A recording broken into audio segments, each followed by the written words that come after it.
The Racial Justice Network, a group based in England, is in town. And so this is the first activity of the 3 other activities that are supposed to happen. And it's very nice that it's happened at Alliance Girls High School.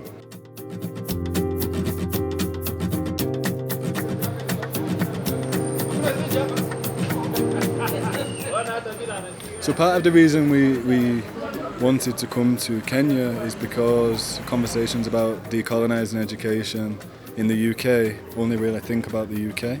So we wanted to make for a more international conversation, think about what's going on in former colonies that are still suffering with neocolonialism, and recognise the ties between our experiences as British people or people living in Britain and people here in Kenya. Remember, resist, repair is the kind of slogan that we've come with. Thinking about education, we're talking about remembering the histories that have been erased, remembering those that have come before us, remembering those histories that our education systems want us to forget about. So we wanted to be in contact with as many different groups and people whilst we were here in Kenya. So the first day we were at the school, Alliance High School for Girls, because we really wanted to engage with young people and learn from young people. We expected 60 students, we got there and we had 500 and we had to change the entire workshop. What we had planned, we had to change everything and it worked. When I migrated to the UK, I say a lot of us, and I see and I hear because I've still got relatives here, the whole idea of admiration for or wanting to go to abroad, like we haven't got enough here.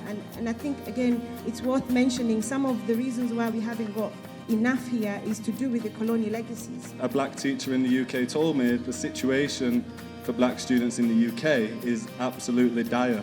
And that's a direct quote from the teacher. Black students have a curriculum that does not celebrate their history, meaning black students in the UK, they don't learn about the history of the countries that they came from or their parents came from. They have to rely on community programs like Kwame's to learn about their history. As well as black students not learning their history, it also means white students in the UK don't learn their history. So dreadlocks are often banned in school because they're seen as unprofessional. Afro hairstyles are often banned because they're seen as unprofessional. But the logic for this is that Britain too often thinks that black people are unprofessional, so black hairstyles are banned. This causes a whole range of problems for black students in schools. Kutetea haki sio vibaya. Kwa hivyo mimi ni mwanaharakati ambaye natumia sanaa kueneza na kuendeleza harakati, activism. Sawa? If only I knew how to play the guitar. If only I could play the guitar, I would have done a song for you, Mama Mekatilili wa Menza, queen from the Giriama land. She who in 1912 was stolen and taken all the way to Gusii land by the colonial terrorists. You know what she did? She broke out of prison and walked back more than 1,000 kilometers to Giriama land to continue with the liberation of our people. Simumpigie makofi yule mama. We are now interacting on matters race, matters governance, matters politics, matters change, matters revolution, matters change in the world. So if only I knew how to play the guitar, I would have done a song for you, Queen Mekatilili wa Menza. If only I could play the guitar, I would have done another song for Mama Muthoni Nyanjiro, Mama Yetu, 1922, pale nje ya Central Police Station. She went and rallied Kenyans and asked them to protest against the jailing of our leaders. And when the colonialists saw this and heard her words, which were, kama nyinyi munaogopa wanaume, basi mvue hizo longi zenu, sisi tuvalie. The idea of art and education is something that doesn't really often go hand in hand in the UK. So, you know, art is very much seen as a subject here, whereas mathematics, science, English is very much more honoured and more respected. So In my formal education, I've been to university, I've been to high school and throughout the system.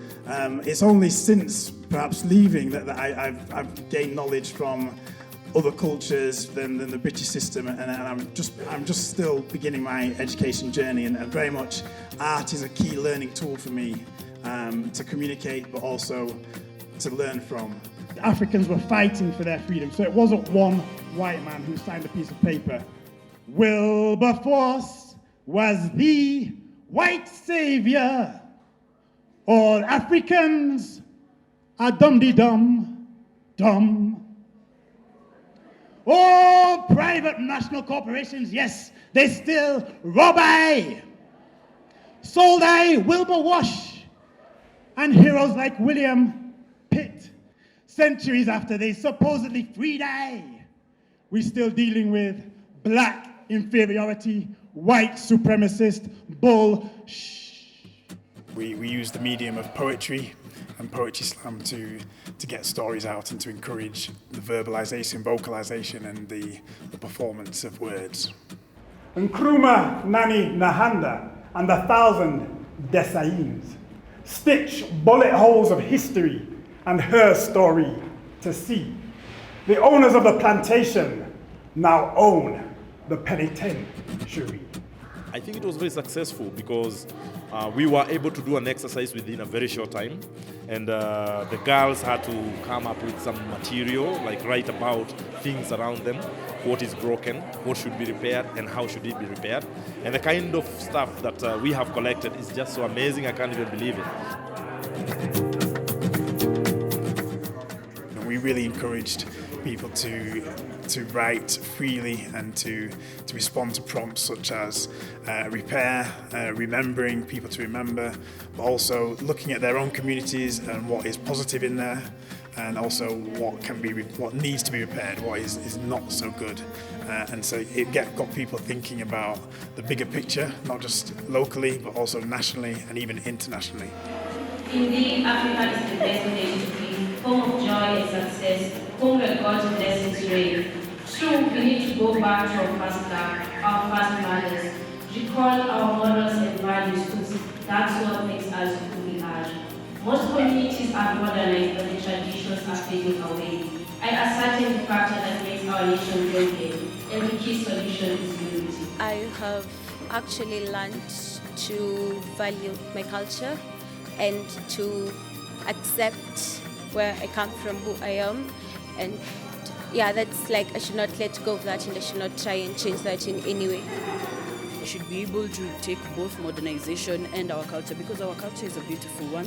It's one that's rich and full of flavor.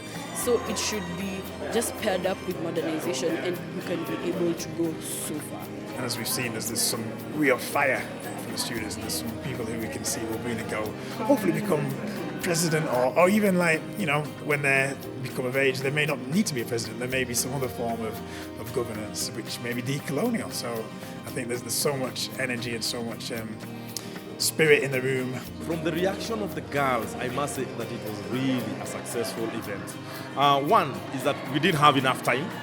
As much as we had the whole afternoon, it was still not enough. But it was not enough in a very positive way. In a positive way of saying they were hungry, they were thirsty for more. It's only that time did not allow. The girls were starting to think towards the alternative. Like what is the alternative way of education? What is the alternative way of learning history? What is the alternative way of expressing yourself? And those who came actually afterwards, there are some who informally came and said, actually, you know what? I want to become a poet like you. Another one came and said, you know what? I want to become a politician. But my parents don't let me do this because politicians are known to be nasty and dirty. But in the informal settings, I was able to tell them that it's okay to become a politician so that you can change the way politics is done. So I think even to the parents and to the teachers and to the institutions, let us open up the minds of the students. Let us not confine them, that you're not supposed to think this way, you're not supposed to think that way. Actually, one of them came and said, you know what, I want to become a dreadlock like you. And I said, yeah, that is nice because it's a way of expression. So learn more about dreadlocks, get to know more about Dedan Kimathi, Muthoni Nyanjiro, and those who fought for independence. And then you'll have now a purpose and a reason to have your hair like mine.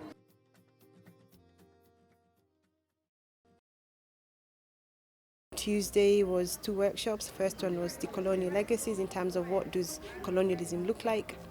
And that was good as well. And that was one people saying they wanted to talk about it all day. Unfortunately, we couldn't because we had everything is timed and short. We also had sessions on land and justice where we got in touch with nature and thought about how we're connected to nature and the earth and the soil, and I think that's something we really don't think about in the UK, so that's one of there seems to be far more attention to that here in Kenya. So for those of us from the UK, that was a really good learning experience, and it's only going to be more and more important. We're seeing here, whilst we're in Kenya, that apparently January is usually the driest month, but whilst we're here there's been rain, the mangoes are not ripening the time they should, so we're really seeing the effects of climate change. So we should already have been in touch with nature, but you know, it's really, really important that we do that now. We went out in the community and we did some things and spoke to trees.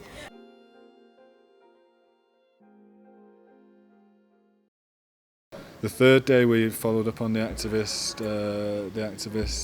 workshops. We had sessions on what activism looks like, where we tried to challenge the stereotypes that activism is just men shouting in the street, and recognising the different forms that activism takes, that it can be writing, that it can be poetry, that it can be art. Gituku talks a lot about artivism, which I think is an important concept, recognising the way art and activism intertwine. And we also spoke, Sai Murray gave us the quote asking who does the washing up in the revolution, and I think that's important to think about. So that was a very, very interesting morning, very well facilitated by Desiree and Sharon. People think activism is something else that's done by very bold, brave people who tie themselves to trees and, you know, run around in roads and stuff. So we wanted to say to people that actually you can do something. But what was interesting, and I think has reflected after, was how people said, well, activism isn't, or activism solidarity isn't. We can't agree on everything, and I think that has come through. It's not about, you know, me shifting. It's about collaboration. It's about really recognizing where all the groups are, their journeys and where they're coming from.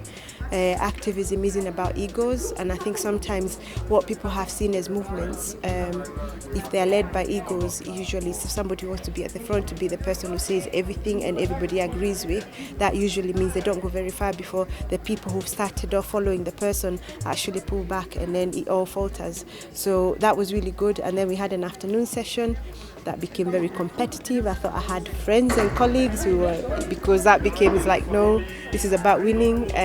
But it was really good because, especially I think, and in all of this, and maybe I'll say after, has been how effective and how intelligent and maybe intuitive the team is.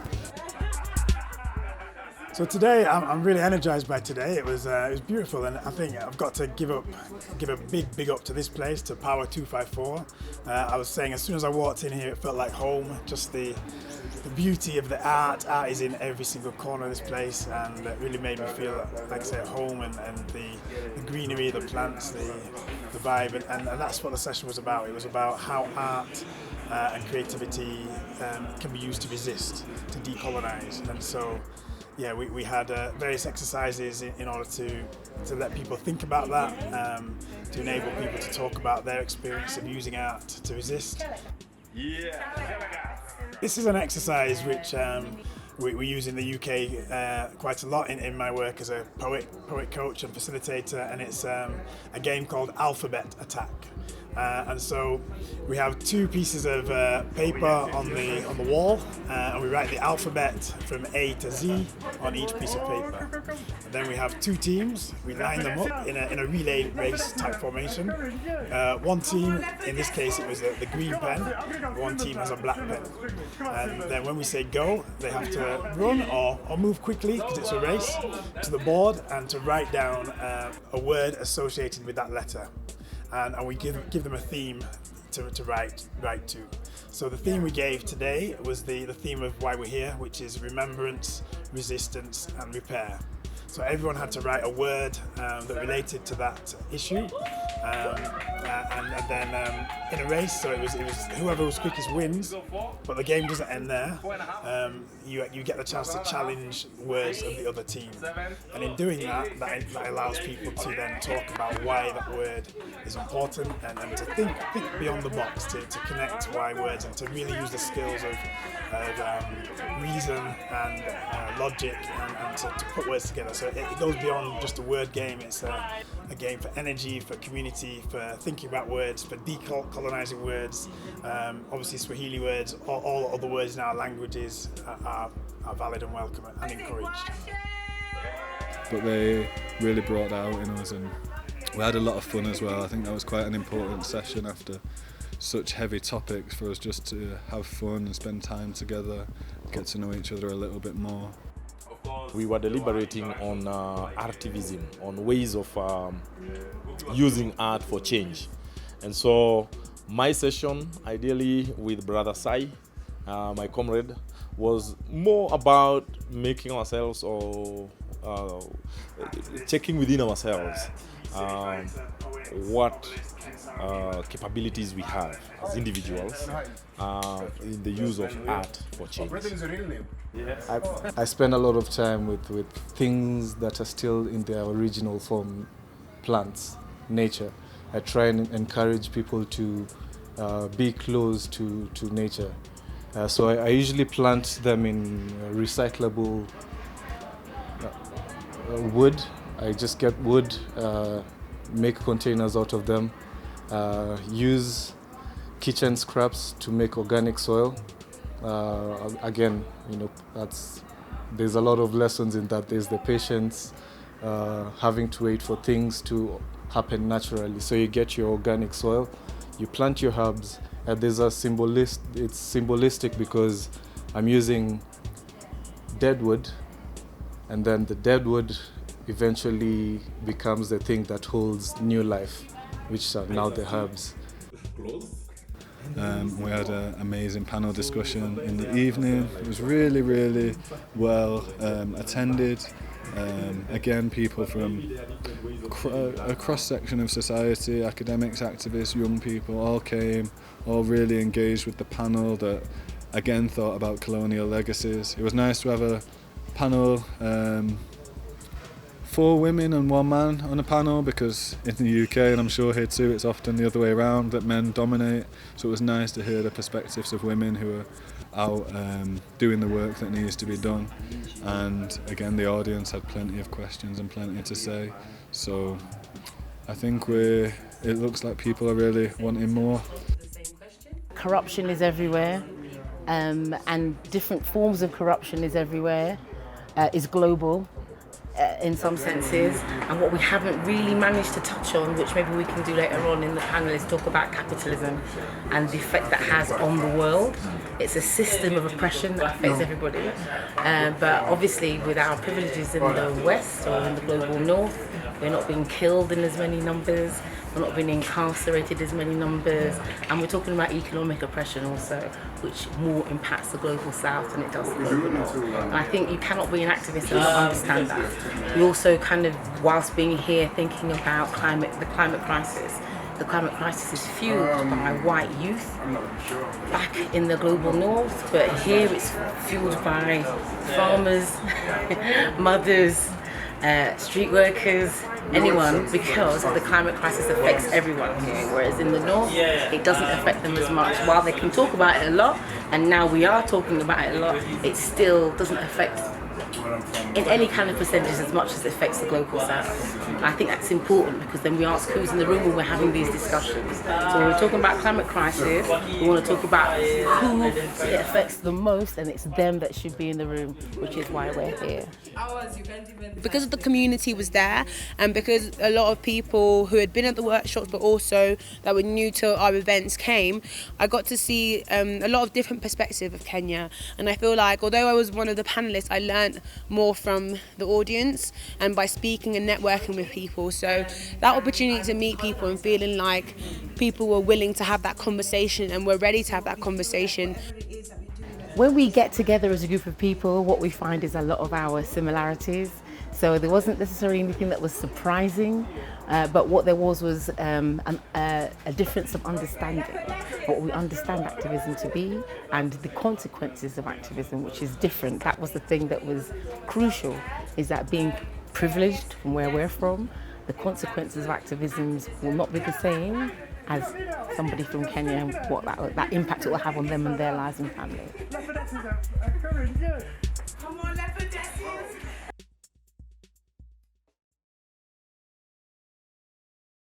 And the relevance of education and training we get. So today, obviously, we were at the university, and what we wanted to do, because I said I came here last year, and so that what we had was a room full of professors and deans and doctors, and maybe some students, but there was nobody from the community bringing something different. So this time the challenge was we want to bring activists to these spaces, but also bring activist perspectives and what they're doing in the community. Africa had great kings and queens, you should know. Such a history it will show. If you don't know from whence you come, then you are doomed to live in shame. Yes. This reminds me of the great Queen Zinga of Angola. She who, when the Portuguese came to occupy and shoot, all she did was look and spit back. I say, Africa had great kings and queens, you should know. Such a history it will show. Yeah. If you don't know from whence you come, then you are doomed to live in shame. 24 hours as a crow flies. Sankofa looks backward, reveals lies. Roman roads, straight, scorching skin. Septimus Severus, they try to sever us. There were Africans in England before the English. This is the African circular, non-linear, a total eclipse of Descartes, Ubuntu in hearts. You can see people heard something different. Dr. Mami said something about she feels like she's been converted. I consider our conference a success. We may not have done everything right as we would have wanted, but then we have interacted with activists, artists, and academia, and we can say and agree that it is possible to work together. And we have realized we have potential that we can bring together and bring some change in education.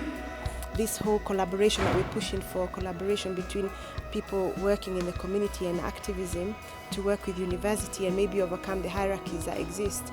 We've seen that there is a possibility. The artists that we've met who are doing amazing work, how they're able to translate and interpret what they're doing as resistance is really good. Sometimes all I want to do is cry, but I stop myself because princesses don't cry. But that doesn't change the fact that I'm a mess, I'm a loser, I'm a hater, and I'm a user. Daddy told me I'm beautiful, beautiful and gorgeous. Now I can't be in this world because I am colored. Daddy told me that Africans have the prettiest clothing. Now the loathing makes me burn up the clothes in flames and follow the name codes. And when I look at the sky, I see love, I see joy, I see man. And when I look at the dark night sky, I see glittering eyes, an African smile. I see African, you and I. We wanted to see what work's going on at the local university, hopefully make partnerships between universities in the UK and universities here in Kenya, specifically the University of Nairobi. And we're really thankful to those that hosted us, Moasia and Dr. Kahigi, who put an awful lot of time and effort and energy into making this happen. Decolonisation as Africans, it's necessary for us as Africans, no matter where we are. We need to decolonise all aspects of society, never mind the institutions like these, the education institutions. But obviously it's important to decolonise the institutions but on every aspect of society needs decolonizing. And it's not even like us as UK people coming over and saying, you people need to decolonize. We over there need decolonizing as much as over here, you know, as Africans over there, because we are Africans as well. So we also very much need to decolonize over there as well. The summary of today, the conference, actually shows that people want to decolonize. And when I say people, I'm talking about various groups of people: academic, activists, artists, people in the community, students. There's so many people who are looking towards this notion of decolonization. And when you have so many people who are ready and willing to even have this conversation, I'm sure that there is space for this conversation in Kenya. And whether or not that work grows with us or grows somewhere else, I do feel like the conversations and the efforts towards decolonization will continue. Although they're not new, I know that from here they're going to keep building, especially building in the hearts and the minds of people. There's been many highlights. Githuku and Sai doing the performance that was not even practiced at, and he can hear me probably, doing that performance at the Alliance Girls High School was like one of the highlights because it felt so natural and connected. But other highlights have been, one of the things we wanted to do is not just talk about the curriculum and the history that we don't know and don't have about ourselves, is also to change the curriculum. And I think one of the things at the opening remarks was there is a possibility, and if that is even possible, because obviously I'm an organizer, I'm an activist and a campaign in the UK, and I know sometimes things can take like a year, sometimes can take years to actually, from where you have an idea to actually you making that change happen. But the fact that this was suggested that it is possible this morning by the people who are in charge of this curriculum, for me is like, feels really, really positive. In many arenas, unfortunately, homeschooling is not seen as a viable option. And so for us to be invited to be here was definitely something that we really appreciated. And just the feedback from some of the lecturers and some of the students, some of the activists that were here, they see that, you know what, homeschooling is something that, they're onto something basically. And so let's see how we can collaborate from working with teachers, helping to make some improvements in curriculum so that just as our home educators are doing well and great things with their children, there's something that teachers in the formal classrooms can learn as well. And some homeschoolers are trained teachers as well. So there's something that we can all learn, and there was definitely an openness and this willingness to receive the information that we as home educators have to share. I think this idea of this sort of conference, advocacy, is very important. Even what we discussed about the curriculum. How can we, now that we are coming up with the CBC?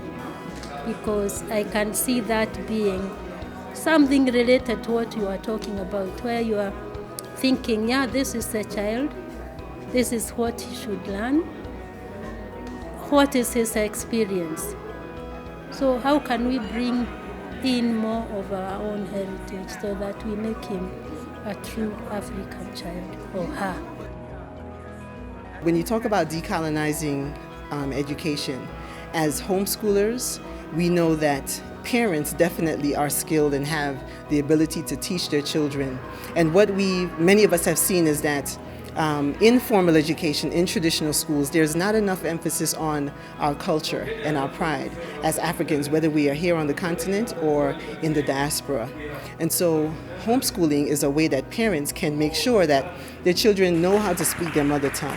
Their children know values and things like respect for elders. They know about the great kings and queens of Africa, as opposed to just learning a Eurocentric way of thinking, and that everything good came from Europe.